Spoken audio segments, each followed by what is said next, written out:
కాసేపైనా కల్లోనైనా నీ ఊహలేని క్షణాలు ఉన్నాయా, ఒంటరితనాలు ఉన్నాయా?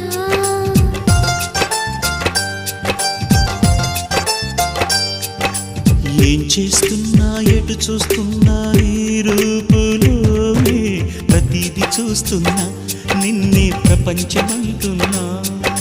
మమతలు చిందిన మధువుల విందుకు అతిథులుగా ఆహ్వానిద్దాం ఆరారు కాలాలని. అలలకు అందని జాబిలిని వెన్నెల వానగదించుకొని గెలిచే సంద్రంలా సంతోషం పొంగిపోని. నా కోసం నిన్నే నా జతగా ఏ దైవం పంపేనో బహుమతిగా. నిన్ను నన్ను పెనవేసే ప్రేమే